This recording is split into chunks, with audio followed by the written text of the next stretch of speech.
నాకివ్వా. ఇది apricot fruit. ఈ stage లో ఉన్నప్పుడు ఇది చాలా స్వీట్ గా ఉంటుంది.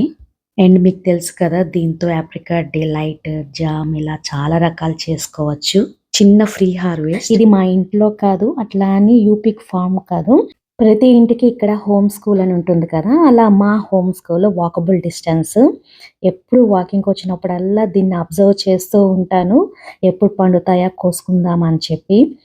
ఎప్పుడు అయితే పచ్చిగా ఉన్నప్పుడు ఇలా చేతికి అందేలా ఇక్కడ కింద కొమ్మలకే ఉండేవి మాట. ఇక్కడే అసలు చాలా చాలా ఫ్రూట్స్ ఉండేవి. అలాంటిది అందరూ కోసేసుకుని ఉంటారు పండంగానే.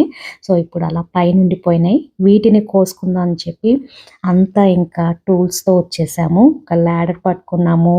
మా గార్డెన్ లో యూస్ చేసేది అంటే గడ్డిని రేక్ చేయడానికే యూస్ చేసే స్టిక్ అది. సో దాన్ని కూడా పట్టుకొచ్చేసాము. ఎక్కడో పైనున్న కాయల్ని ఈజీగా గ్రాప్ చేయొచ్చు అని చెప్పి. ఇది ఒక జస్ట్ ఫన్ ఫ్యామిలీ హార్వెస్ట్ మాట. ఫ్రీ ఫ్రూట్స్ అంటే ఎవరికి ఇష్టం ఉండదు కదా. ఆల్మోస్ట్ ప్రతి ఫ్రూట్ ట్రీకి ఒకటేసారి కాపు కదా. సో దీనికి కూడా అంటే ఒక మార్చ్ నుంచి పిందెలు రావడం స్టార్ట్ అవుతూ ఇలా ఆగస్ట్ మిడ్లో రైప్ అవుతాయి మాట. ఆ టైంలో కోసుకుంటే ఇవి చాలా టేస్టీగా స్వీట్గా ఉంటాయి.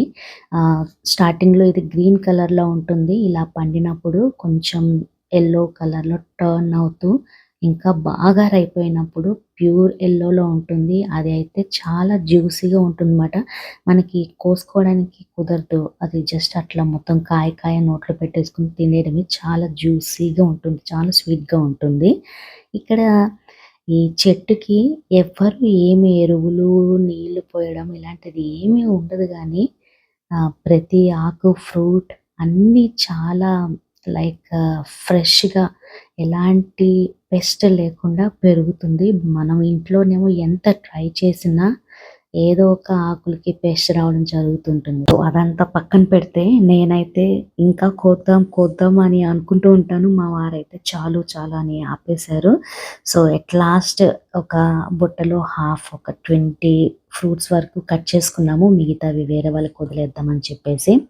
ఇవి అండి ఆప్రికాట్ హార్వెస్ట్. కంప్లీట్గా ఫ్రీ హార్వెస్ట్. బట్ కానీ కొంచెం భయంగా అనిపించింది. అండ్ ఇక్కడ ఇంకోటి యాపిల్ ట్రీ కూడా ఉంది. ఇది ఇప్పుడు ఇంకా రైపింగ్ స్టేజ్లో ఉంది. ఇంకొక 1 monthలో రెడీ అవుతుంది అన్నమాట. ఈ వీడియోని కూడా మిస్ కాకుండా చూడాలి అనుకుంటే నా ఛానల్కి అయితే సబ్స్క్రైబ్ చేసుకోండి. తిరిగి మరొక వ్లాగ్లో మళ్ళీ కలుసుకుందాము. దొరికింది little missed. Good job.